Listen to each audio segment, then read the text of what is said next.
I just cut out that loading segment because it was like just the cat screaming at me. So this is Interloper. It's Inter and Lope. My god, cat, stop. He's in the room again and he's trying to pull the door shut. He does that because he knows it gets attention and it's really annoying. Ugh. Hey, knock it off. You're being a tool. That was a jump I knew I couldn't make, but I'm gonna try it anyways, right? I am a little distracted with him because I gotta make sure he doesn't shut the door on himself, and then I have to get up and let him out.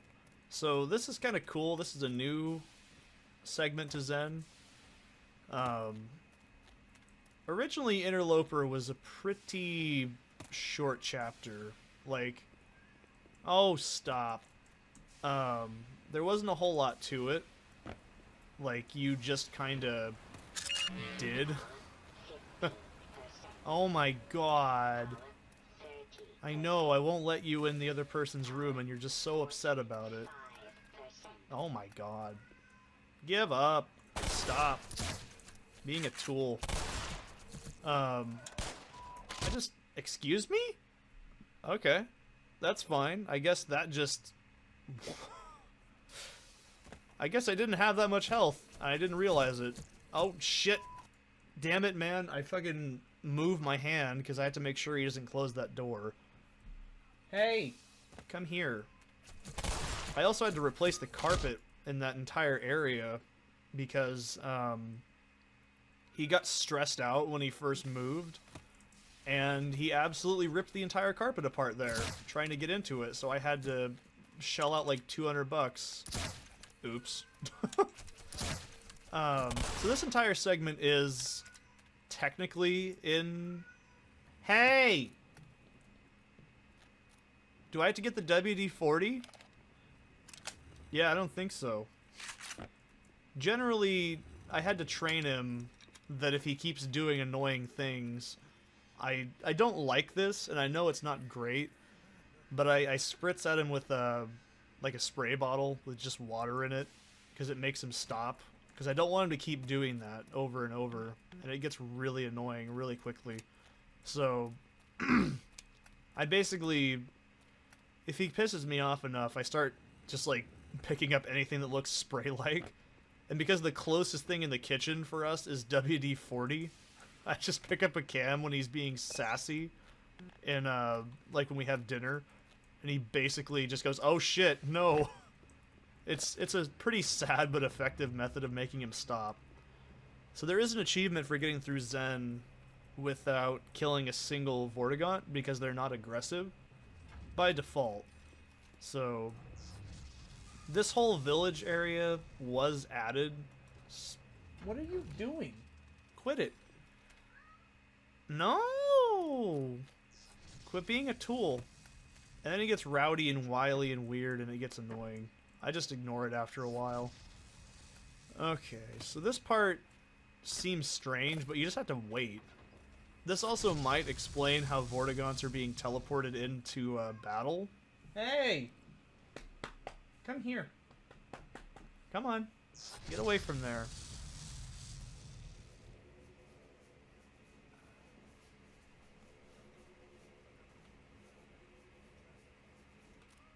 Meow. Meow. Go play with something. Go do something. So this whole part is just added. I think it's fine. I don't think it's that bad. I don't have any space juice to use on this next part. Also, a little throwback to Half-Life 2, where you can see Vortigaunts eating head crabs. And then I think the all-seeing Vortigaunt, he also has head crabs as well. This texture work is kind of bad. I'm not gonna lie. It's not the greatest. I'm going to split this chapter into a couple parts too. So, alright. So you can also get an achievement here. So you push this button, and this establishes something that was in Half-Life.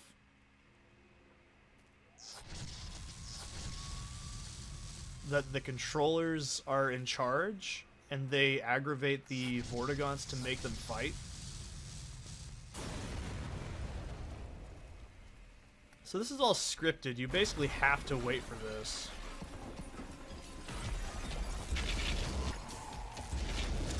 I love this soundtrack for this. God damn it.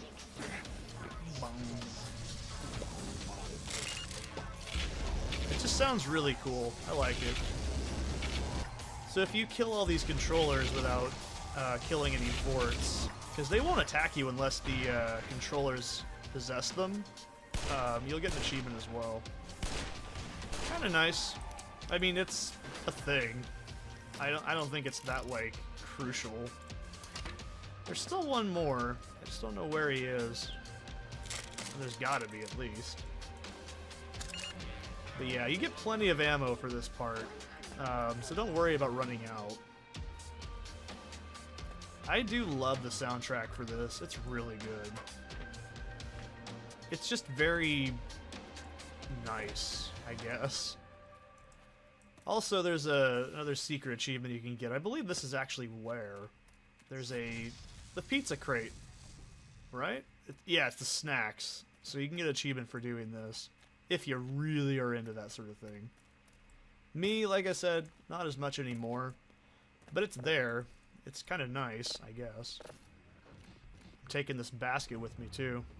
It's going back with me to Earth, or, well, you know what I mean. I hope. Okay. So this whole added section, I don't think it's bad. It's interesting. It establishes something that, you know, was in original Half-Life. It's very, I wouldn't say poorly explained, but it was in the original, if you have played it. There was a mechanic where once controllers were aggravated, there's like a stealth system in that area too, in Interloper. This part, by the way, just feels iffy. Like, you're just doing these little crouch jumps on all these things, and it just doesn't feel good. I don't know. Come on. That's symbolic. I gotta pee again. 1 second. Alright, and I'm back. I also gave the cat some...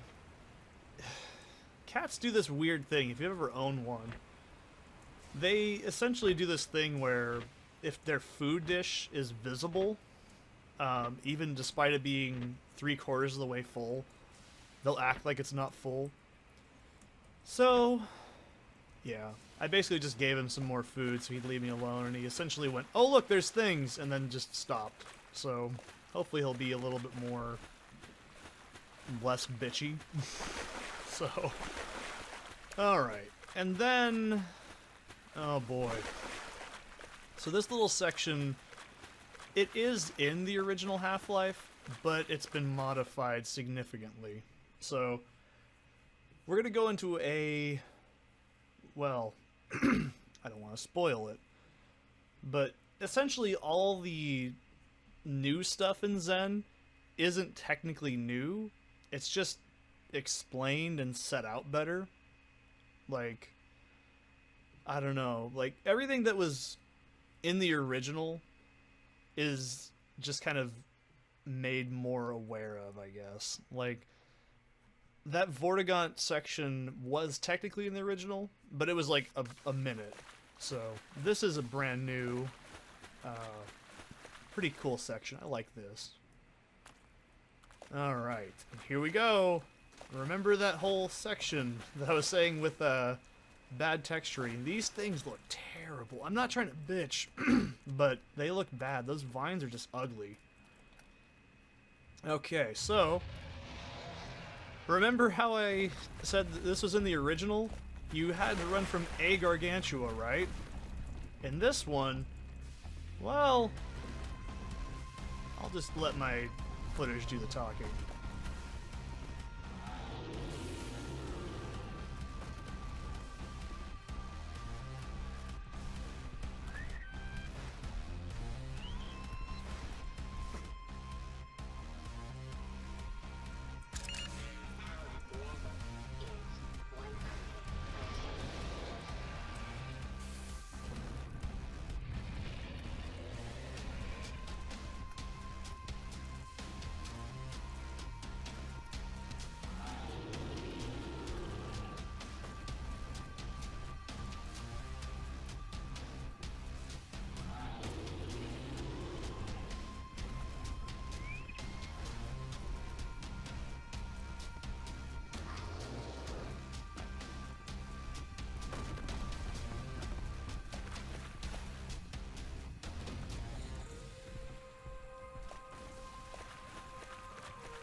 Yeah.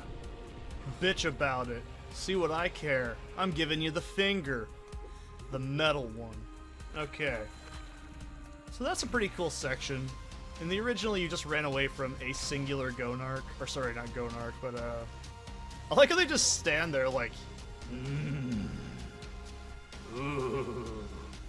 Like, they couldn't just, you know, get over here or anything. But it's really funny. I like that. It makes you feel like there's more than just one of those things, and that's what I like. It's a pretty cool segment.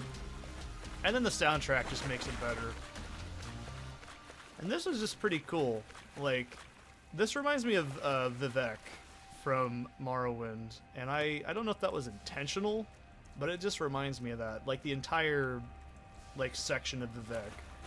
It was cool. I like it. This really makes you feel like this is, like, some weird part of the environment, or probably a living creature. And I think the original line there was actually, aren't you alone? So, I don't know. I feel like that whole, like, line was misinterpreted. Because I'm pretty sure he says, alone, alone, aren't you alone? Not you alone. Because everyone, I even hate on the wiki how they're like, oh, it's unintelligible because of how garbled it sounds. And I'm like, I can understand that pretty well. That's not very complicated to get, but to each their own, I guess. So this is also establishing that these green glowy things, they blow up. And that's kind of the only time it ever happens, too. So you go, okay, cool, green glowy things equal blowy thing. Cool. And this texturing is just iffy. This is nice storytelling. Because the Vortigons technically don't have anything against Gordon in the story. They see him as like a messiah figure, kind of. So I like how they just say, fuck it. Like, I like that. That's a cool little, like, nod to established Half-Life lore. I like that. But the texture work, man, it's not the greatest, but this section, oh boy.